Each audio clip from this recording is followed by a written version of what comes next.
All right, so everyone, we are in the South breakout room. Thank you all for joining this evening. Very happy to start talking with you a little bit closer on the details of this. Just to confirm, the South breakout room, this is kind of what that area is. So hopefully this is where you're expecting to be. Okay, so I do want to start with giving you some definitions. So transportation. Just want to give you a definition of what active transportation is and then start to help you navigate through. So, active transportation is the transport of people or goods through non-motorized means based around human physical activities such as biking, walking, skateboarding, roller skating. That's kind of what we mean when we're talking about active transportation. So when we had the meetings with the municipal and agency leaders, we asked a few questions, which are the ones that you see here. And so we use these questions to help guide us in the process. And that is what we're going to ask you then to give us some feedback on. The three questions were, what are the biggest impediments to building new trails? What are the most significant gaps in the trail system? And how can the master plan of transportation help improve trail development and trail maintenance? So some of the feedback that we heard from the communities included impediments for existing and future trail paths include political priorities and funding realities, lack of ownership regarding maintenance. And by that, we meant that we had moments in time where we had if you have a trail and that trail goes from Greenbelt into kind of going north towards Beltsville, you might have had a challenge getting someone to say, oh, I'm responsible for maintaining this. And so that can become a problem with maintenance. We have difficulties sometimes finding available rights of way and property information, and we have a lack of trail connectivity. So those were some of the impediments that were identified by the agency leaders and municipal leaders. Now, we have some trail system gaps that we've identified and that they identified during that meeting. And that included Laurel, Hyattsville, Rhode Island and Charles Armentrout Drive, State Road crossings 193, 202, and 201. Now, you may recognize that these are all kind of Central or North County, but I know there are definite gaps in South County. And so I'm very interested in hearing from you where those gaps may be. Some suggested improvements include reassessing current trails and encouraging some maintenance schedules so that it makes it a little bit easier to know responsibility, creating uniform wayfinding and lighting, or educating the public about active transportation.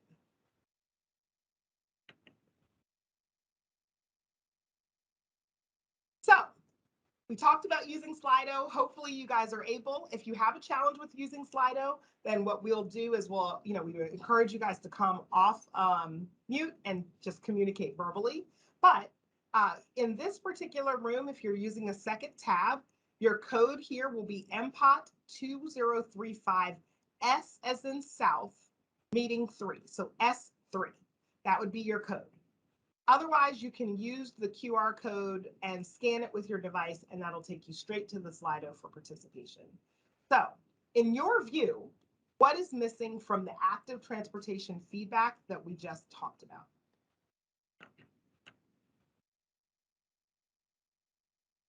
Odessa, if our assistant this evening could put those active transportation feedback points from the previous slide into the chat, that would be great. Yeah, Malik, are you able to give us that? Yes. Sorry I was late. I was in I guess a fake out make out room. Oh, the wrong one. No problem.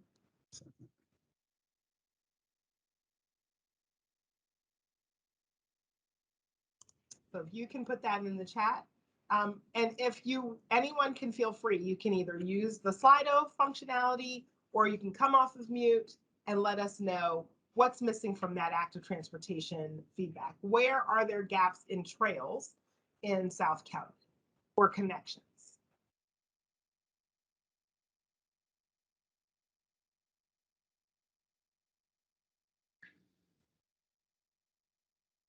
So just kind of giving an example, I know in one of our earlier meetings, people talked about Oxon Hill Road, feeling like there's a disconnect in kind of off of Oxon Hill Road with trails.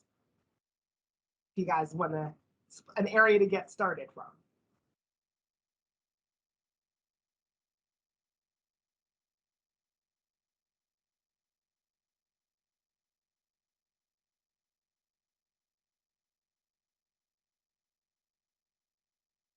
So are you guys able to access the Slido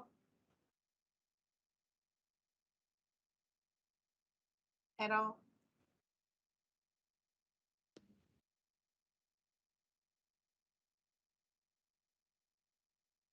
You see that it's working, so hopefully someone will be able to use Slido to give us some feedback, or you can say it verbally.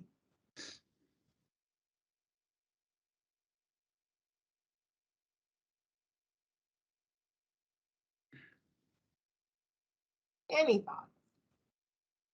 So this whole section is interactive. So if you guys don't interact, we're gonna have not a lot going on. So safety and lighting, that's what's missing. Safety and lighting are missing. Any other thoughts of what could be missing that needs to be considered about active transportation? And safety and lighting are two very important pieces for certain.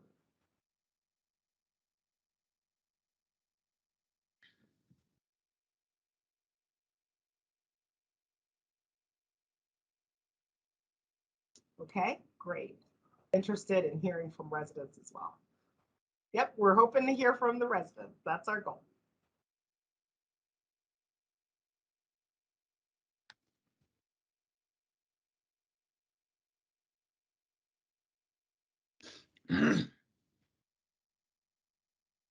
Maybe you guys are not in big on active transportation. Gap getting to Upper Marlboro, okay? So coming south into South County, moving down into Upper Marlboro, assuming that is referring to. Okay, well, just so that we are, is bicycle parking consideration for bicyclists at stores? Lack of available right-of-way is a major, that is definitely true.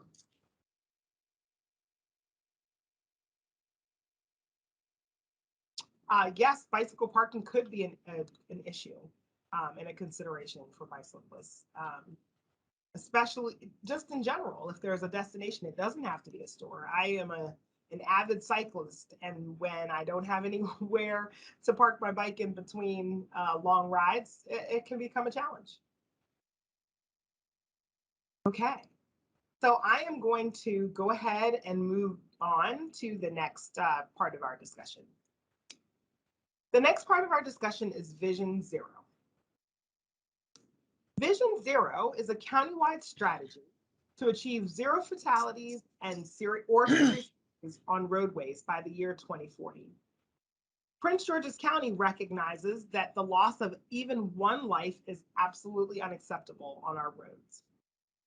So Vision Zero takes a data-driven approach to reveal that vehicle crashes are predictable. And with that in mind, if it's predictable, then it is preventable. If you can predict it, you can prevent it. Some of the crash data indicates there's a clear need for safety improvements to be made to the roadways. And so the key to success in achieving Vision Zero is a combination of approaches using the 6 essential elements for a safe transportation system. The traditional approach versus the Vision Zero approach has some kind of key factors that really lead into how we think about traffic and transportation design and how people use roadways. In the traditional approach to thinking about safety on roadways, we assumed that traffic deaths are inevitable. They happen, they're always going to happen. We also assume that human beings are perfect, right? And that as long as everybody behaves perfectly, we won't have accidents. We worked at that time to prevent collisions, and that was our goal. And we put the responsibility on the individual, like the individual driver or transportation user. And then ultimately, from a policy perspective, we operated as if saving lives was too expensive, right? So some of the improvements you need to put into roadways to save lives can be expensive. The Vision Zero approach looks at things a little bit differently. It says because traffic deaths and traffic crashes are predictable, they're preventable. We can prevent them if we can work on changing things in the design. It also integrates human failing into the approach. Humans are not perfect. They will have some error, and those will lead to crashes or incidents, but that doesn't necessarily mean it has to lead to a serious injury or fatality. Now, rather than just thinking about preventing collisions and in that kind of context, we now think about let's prevent fatal and severe crashes, because collisions are possible, right? It takes 2 human errors or 1 human error to have that happen. But we now say, let's not put all the responsibility and onus on the individual. Let's look at the system. Is there something that is incorrect or not good or flawed in our design that we can improve that would make it less likely to have those serious incidents? We also came to the conclusion that every life is important to someone. And so saving lives is not expensive. It's just something that needs to be done. So some of the questions under Vision Zero are as you see here. What are some of the impediments to implementing Vision Zero? How can the Master Plan of Transportation help to achieve those Vision Zero goals we just talked about? Are there safety improvements that may exist in one part of the county that may make sense to move to another? Some of the feedback that we heard is about impediments when it comes to Vision Zero, which could include things like limited funding or political will, where you're going to have to make a difficult decision that may not be in the will of a politician. Another was education, driver education, and driver behaviors. Another is wide roads. When you see nothing but open road, it is so much more tempting to have excessive speeds. Lastly, one of the impediments they identified was a lack of collaboration between jurisdictions. So if one city and a municipality adjacent to it do not agree on how to enforce, so you basically come out of the District of Columbia, come into Southern Prince George's County and open up your car, then that can create some impediments to really having those goals, meeting those goals. So the Master Plan of Transportation can help achieve some of these Vision Zero goals by encouraging public participation and interagency coordination and incorporating safety infrastructure into development proposals. Some of the things that the agency and municipal leaders would like to see more of include pedestrian facilities and protected bike lanes, tactical urbanism, and improved urban design standards and roadways. So based on this feedback, and we're going to paste that feedback in the chat, in your view, what is missing from that Vision Zero feedback? So looking at those ideas, what is missing in that feedback? So hopefully you'll be able to either come off mute or participate using Slido to tell us, when you're thinking about transportation safety in the county, what's important to you? What may not have been listed by those agency and municipal leaders?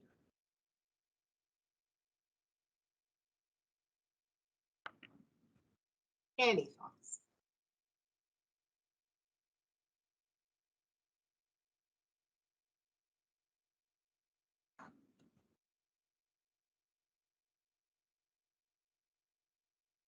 Lowering speeds. So can you talk to me a little bit more about slower speeds? I know that's something we need to clearly understand on the perspective for developing a master plan.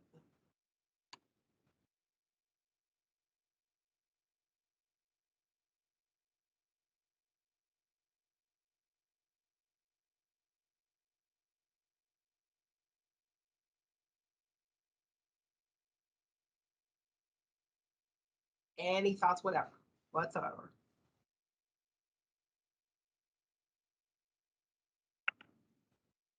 So just to understand, so because we're kind of looking for feedback, we're hoping that you'll participate, and please do just come off of mute and share some of your thoughts on traffic and transportation safety here in the county, because that's what's really going to make this a useful exercise.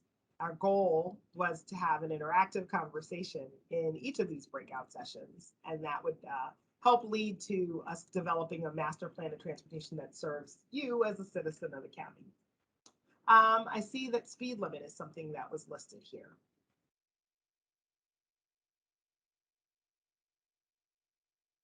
Any other thoughts?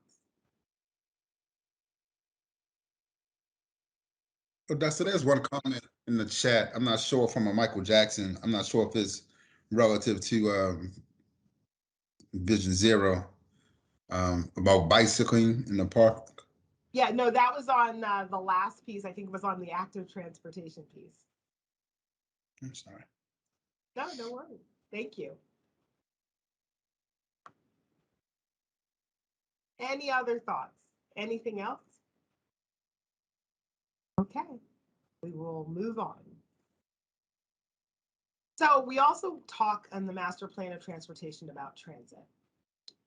So we asked the question, what is transit, so that you can have that baseline of understanding. So in this study, we're assuming transit is motorized public transportation, which includes buses, bus rapid transit, rail transit. That's what we're thinking of as transit. The master plan of transportation is expected to identify locations within the county that can be considered high congestion, low transit corridors. It will also identify best practices for addressing transportation concerns in these corridors.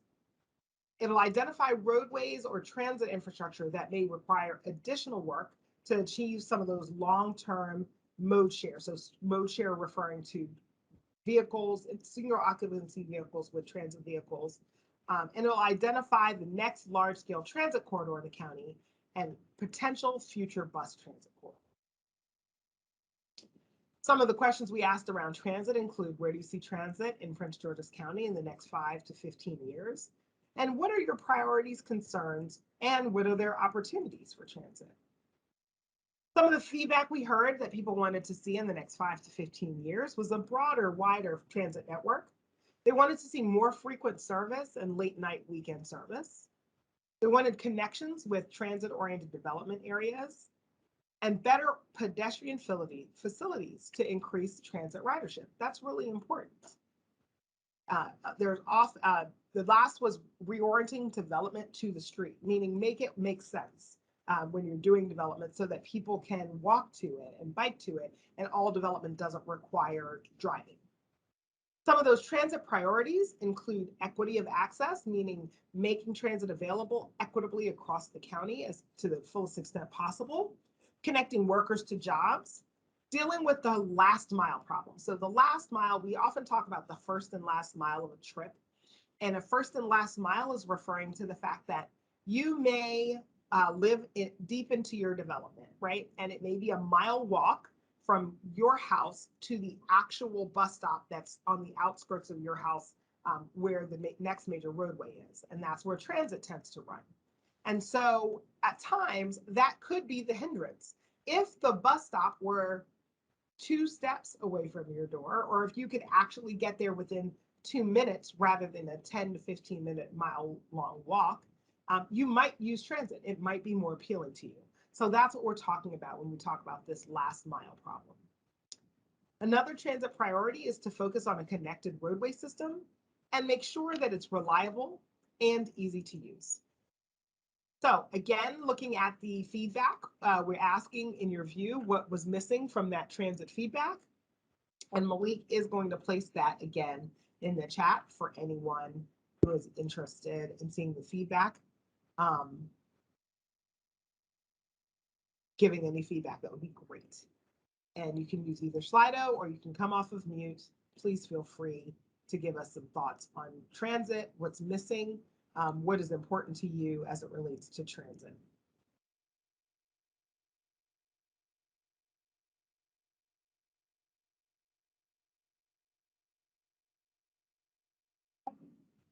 Thank you, Malik, for putting that in Can you put that list back up? So I will, let's see if I can go back a slide. I have the worst trouble with this. So I see that access, efficient bus lines, and connections. So when I go back a slide, I can go back, but it will create, it will pause the Slido for one moment. And I had this challenge yesterday going back. Malik has placed, excuse me, the transit feedback in the chat. So it's right above your question. So maybe you'll be able to see it there. Are you able to see it in the chat?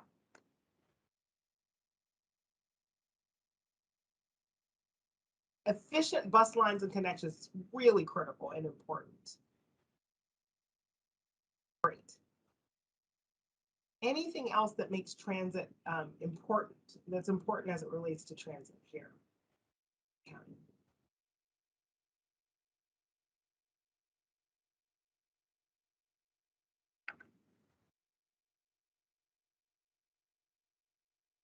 Any other thoughts? Safe bus stops. That first and last mile. So that safe bus stops, that's really important. And if you can add to safe bus stops, like clarifying answer, do you mean safe meaning the bus stop is far enough from the edge of the pavement, right? So that you feel safe that you're safely back? Or, okay, lighting. That's what I was trying to get at to make sure I was clear. Agree with access closer to homes. And that first and last mile, the county has started implementing, and it's only in South County, so I don't know if you know about it, but it's a very terrific new pilot program called PGC Link. And that allows you, it's one of those tools that operates similarly to Uber and Lyft. It's more personalized. You're able to contact the system and say, I live here and I need to get to this location, and it will do that. So it does allow for some additional movement within a set area, and that is in South County. So I think you guys would be well positioned to be able to take advantage of it. It's called PGC Link. I love that. Paratransit for some of those with mobility challenges, very important. Need bus shelters. So when you're thinking about transit, that's a very important piece. When you're thinking about transit, you've got to make it comfortable to the rider, right? If you're going to wait 10 or 15 minutes for a ride, you want to be sheltered from rain. You want to be sheltered from wind. I think paratransit is key. Hopefully you are aware of the paratransit services that are available in the county, but maybe the challenge is that you would want them to be a wider set of paratransit services. Connecting transit with jobs, super duper important. I saw this earlier, I didn't get a chance to kind of comment on that. And availability during off-peak hours. So we've heard this a lot when it comes to transit, that if you're using Prince George's County's, the bus, it wasn't operating on Saturdays before. It now is operating on Saturdays, but that still may not completely meet all of your needs. You may want it to operate longer Monday through Friday. So there's a lot that is involved in transit. So these are really, thank you, helpful thoughts on what is missing from the transit system. Any other thoughts? If we have any other thoughts at all, move this area. Huh, I just moved to this area. I haven't seen a bus stop in or outside of my development. It's probably too far. So that is a very common problem. And it happens in different parts of the county. And so there's possibly a bus stop, but if it's a mile away, are you going to walk there? I love that. Connect transit to our entertainment or shopping centers. Very important. So all of these are really important pieces. Transit really only works if it takes people to where they want to go and back home. That's when transit really works. It's got to take you to a destination that's of value and of interest to all of the users we're trying to push towards it. Okay. Well, great. We're starting to get some interaction. Appreciate that. We'll go ahead and shift to the next part of our discussion.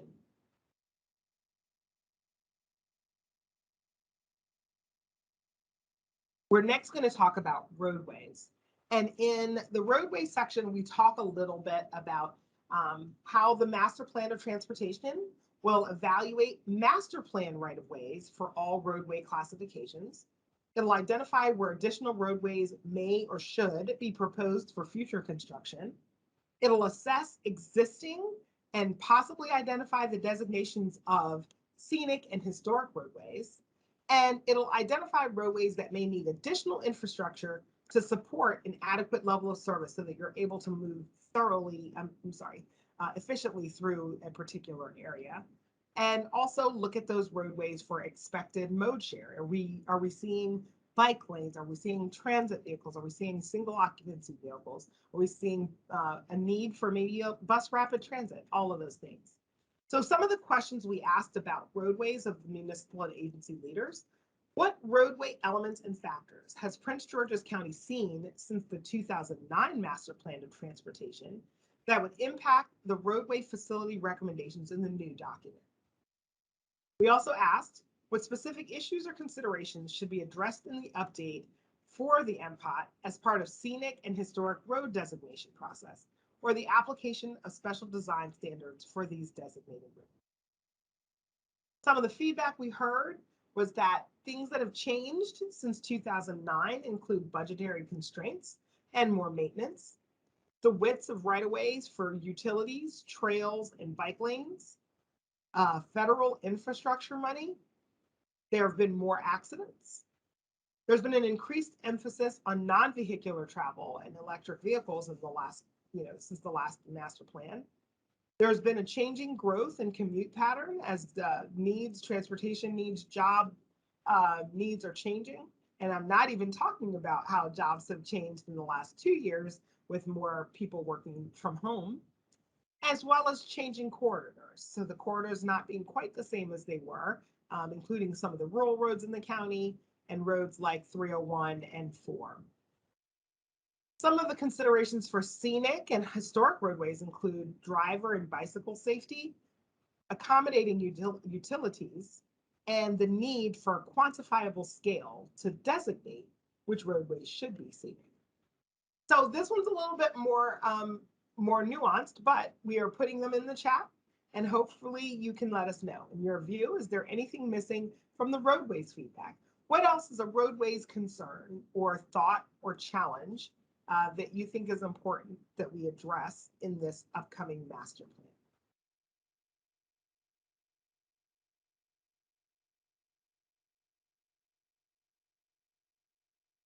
Considering future autonomous vehicles, that's definitely one.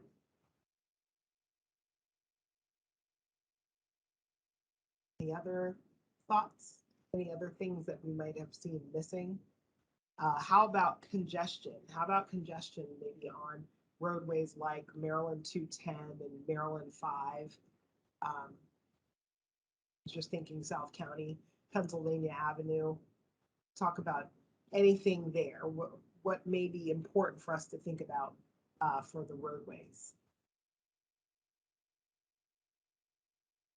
Electric bikes. I wasn't considering electric bikes when I think about roadways, but we are thinking about bikes because they are something that are sharing our roadways. Congestion on Route 5 need additional lanes. And maybe it's needing additional lanes, and we'll identify that. Maybe it's needing to change the transportation share so that it may not, unfortunately, we've found in transportation that the more lanes you build, the more cars that will come. So sometimes what we're looking to do is change the share so that maybe more people are using transit, or that may be a corridor that is high congestion, but has low transit, and maybe we can change that split so that more people are using transit, and that can free up roadway congestion if you've got people splitting the load share. Other thoughts. I think it's super important to note how important congestion is, and South County has quite a bit of it. So network connectivity, so there are parallel routes. I have been in southern parts of Prince George's County and wished there was another road besides the one I was on to take me in and out of the county. So that is a huge one additional roads that are able to handle volumes of traffic to move you in and out, and maybe move you a little closer to your actual destination so that there is less congestion. So that is a huge one. Any other thoughts about what's important as it relates to roadways?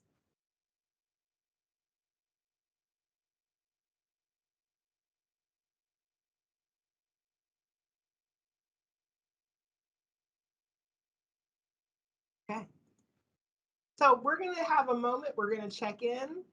So just checking in that everything's going as well as can be expected.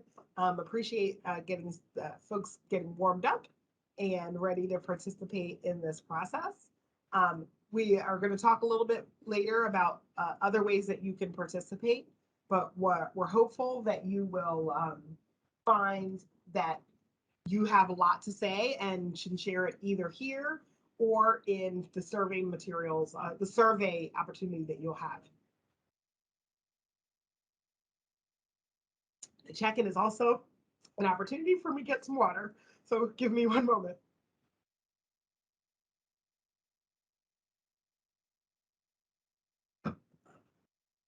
Okay.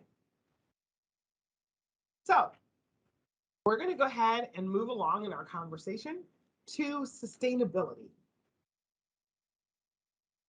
The thing that is important to understand is how sustainability applies in transportation. So sustainable transportation refers to any means of transportation that is green and has a low impact on the environment.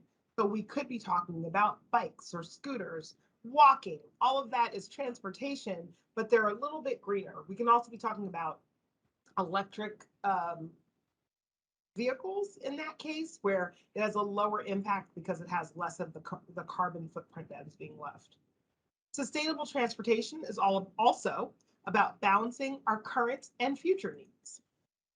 So when we think about sustainability in transportation, we think about things like improving the efficiency of freight, increasing public transportation and transit, which we just talked about, enhancing the electric vehicle infrastructure. That can include putting more plug-in stations, charging stations around so that people are able to use the full capacity of their electric vehicle, using green construction methods, maximizing smart growth, meaning if you've already got an area developed and you need to put something new, maybe you continue to put that in that developed area so that people are maybe closer to it, able to walk to it, instead of kind of just growing out at every time you want to see new things.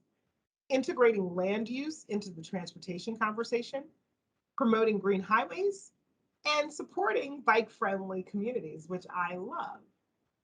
So some of the questions and feedback that we had from some of the public agencies and the municipalities around this question. Sustainability can have many meanings. Which of these aspects of sustainability have the most significant impact on your municipality or your agency?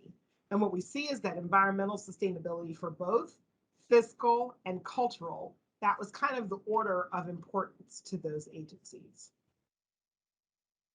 Additionally, when we asked them what other impact aspects of sustainability are important, it included things like maintenance, economic sustainability, state of good repair, infrastructure, the supply chain, operational resiliency, the life of the project, and equity. So those are some of the other pieces.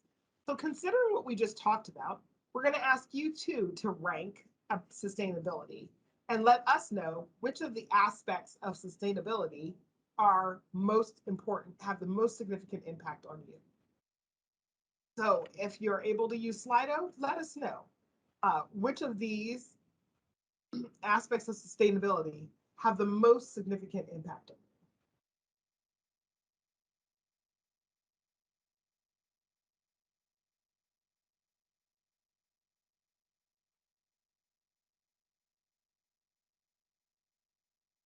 Environmental sustainability, cultural, social, and then economic. And then I see that it's shifting a little. So cultural, social has moved up.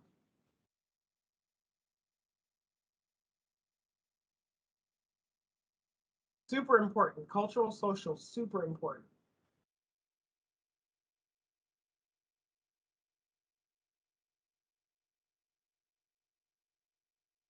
So cultural and social sustainability are remaining kind of at the top, with economic sustainability coming up second. Oh, wrong way. Economic sustainability coming up second. Oh, what is happening, Odessa? Environmental sustainability, fiscal maintenance, and resiliency. The one thing I was hoping to kind of see from you all was whether equity was playing a role at all in terms of sustainability or of importance to any of you.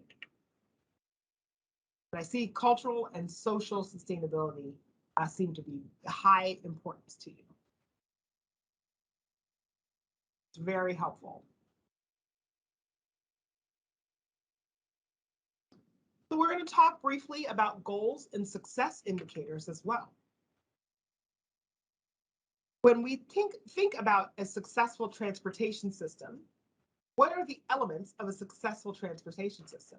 We asked both the public agencies as well as municipalities the key elements of a successful transportation system to you for your agency. As I mentioned earlier with word clouds, the words that are the biggest are the ones that were repeated the most. So we did similarly with them the same exercise using Slido so that they could give us some of their feedback. Both the public agencies and the municipalities put a lot of importance on safety. And then you see that multimodality and accessibility are also important, as well as the efficiency of access.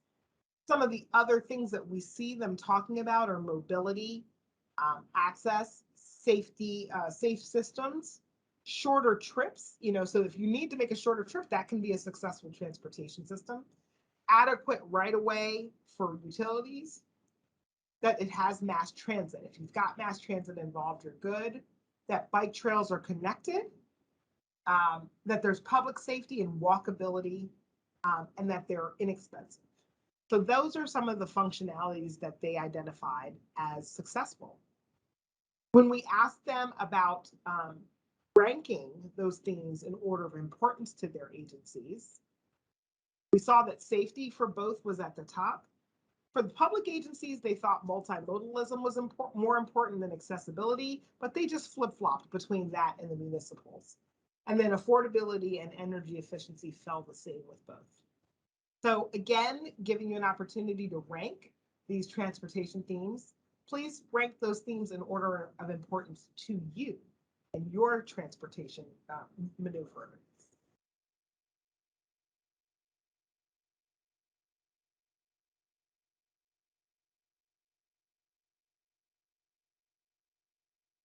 So in terms of your perspective, what's the most important?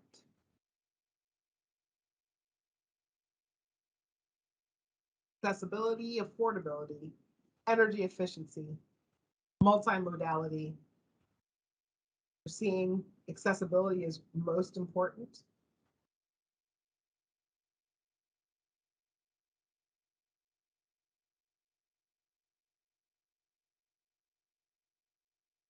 Still very important, accessibility and safety. Energy efficiency is remaining important. Being multimodal is important. This is, really helpful.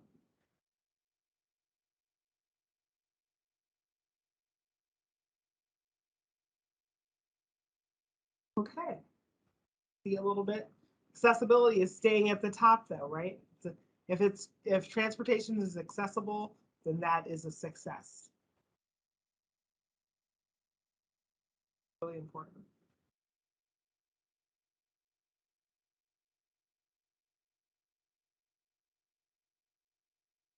Still accessibility. So I think that is really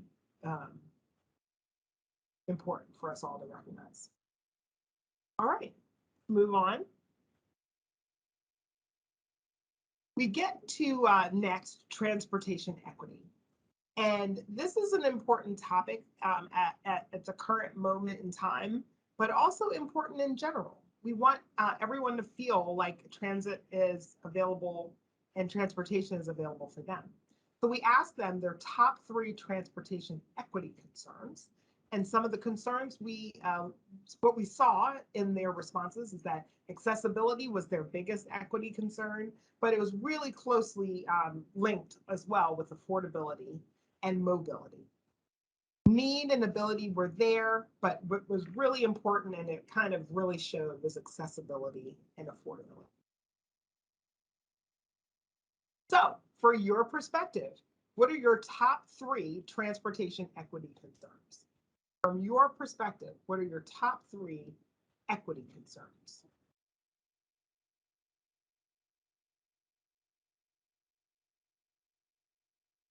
Affordability.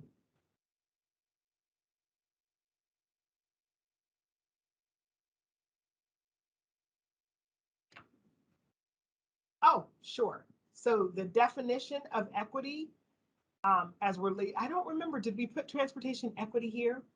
But what we were talking about was transportation equity relating to things like, is transportation equally available, right, for everyone? And that doesn't mean, that could mean things like you have the kind of transportation that you need. So that's things like paratransit, right? So that it's, if that's the need that you have, that's available to you. If your need is that you have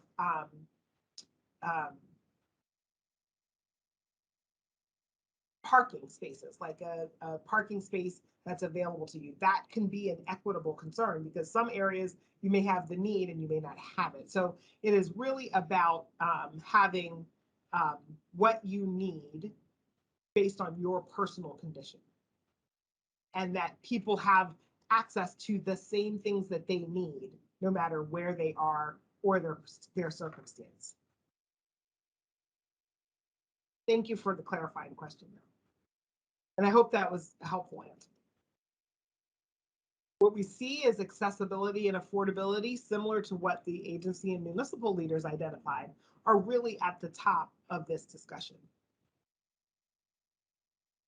Accessibility, affordability, and mobility. I think those remain very important and prominent in that transportation equity conversation. Okay, let's talk a bit about indicators of success. So a little bit, so some of those questions that we asked there were, how do public agencies and municipalities identify success? What to them is important for success for transportation? Both organizations or both types of organizations said increasing bicycle and pedestrian facilities that are actually constructed in place. That is a successful indicator for them. The public agencies said increasing non-auto mode share, and by that, when they're talking about that, they're really meaning non-single occupancy vehicle, right? So if we have multiple people in a car, then that does operate a little bit better. Decreasing vehicle miles traveled, right? In Prince George's County, a lot of us are driving pretty long distances in order to get to our job, our employment. Maintaining level of service, meaning the ability to move through roadways without or with minimal congestion or reduced congestion. And then increasing housing and transportation affordability. So you do see that in the municipal level, that increasing housing and transportation facility affordability is more important. And increasing non-auto mode share is less important. Maintaining level of service was more important. So there was a little bit of a difference there, but that's because they are seeing things differently. So we'll ask you the same question. If you're thinking, how do we know we have a successful transportation system here in the county? What would we say we have? If you're thinking, what does a successful transportation look like here in the county? What do we have? And this one, we're really wanting you to rank these. So it's all kind of ranking all 8, what's the most important to you. If you're having a challenge and you're using a mobile device, you can move something to the top by clicking and holding it and sliding it to the top. So just want to make sure you guys know how to use this kind of ranking functionality. I got to test them out sometimes to make sure I know how they're working. Okay. I see there are people here after my heart, increasing bicycle and pedestrian facilities that are constructed. Ah, and now it's gone. But it's still important. We see decreasing vehicle miles traveled. That's great. And I think that's a complicated issue, right? We want, in order to drive less in our county, we need jobs in the county so we don't have to drive as far, right? Um, so it's a great collaborative effort. Transportation is not a single entity. It requires some coordination. We see that the decreasing vehicle miles traveled is at the top and increasing bike and pedestrian facilities, but also increasing non-auto mode share. And that really does lead to reducing greenhouse gases. So these are really all tied very closely together. And I appreciate that because I think that is something that can be helpful for all of us. Well, that was our interactive piece. So I want to kind of give you what the follow-up is, what's left in this process, and how you can continue to remain involved. So our engagement timeline, I talked earlier about the fact that we had met with some of those folks, the Active Transportation Advisory Group and county and municipal leaders, and that was in September and November. Right now, we're having these virtual community engagement meetings. Our goal initially was to have these meetings in person, but the Omicron variant has not made that easy. So we're hoping that we will continue our engagement with you and that you'll be able to participate this way. We mentioned that we'll be preparing that draft existing conditions report. We're expecting that around April. And then we'll have another set of advisory meetings with community leaders and interested people and people interested in talking about transportation in the spring. From a larger project perspective, we are currently at the point where project has been initiated and we've started the engagement, but we'll be doing some staff existing conditions analysis and a draft plan.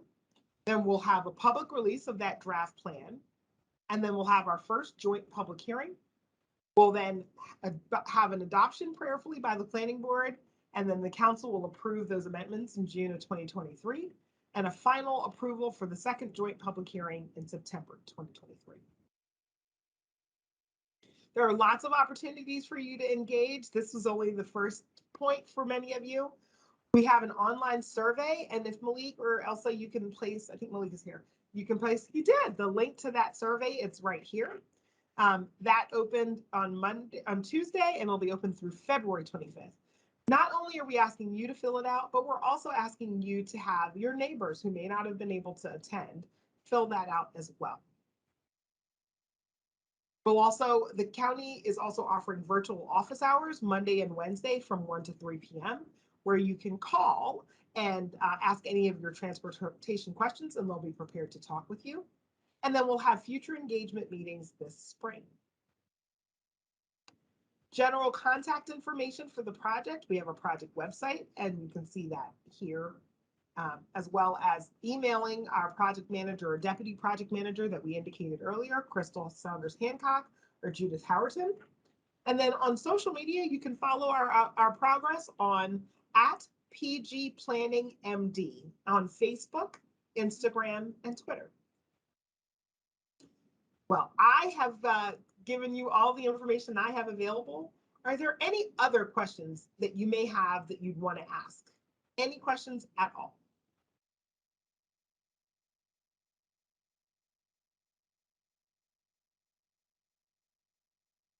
And you can feel free to put any questions in the chat. But this is kind of the conclusion of our discussion. So if you have any questions, please feel free to put them in the chat. Otherwise, we'll go ahead and close out the meeting.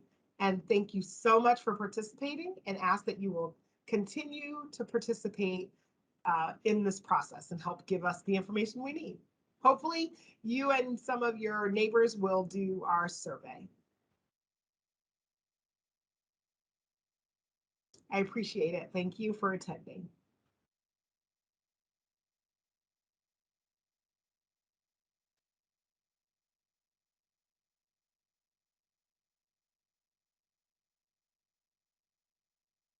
Excellent. Well, we're going to go ahead and close out the meeting if there aren't any questions, just so that we don't so that we can start to get the recording ready. So thank you all for joining. Have a great evening, and hope that we see you again in discussions around the master plan of transportation.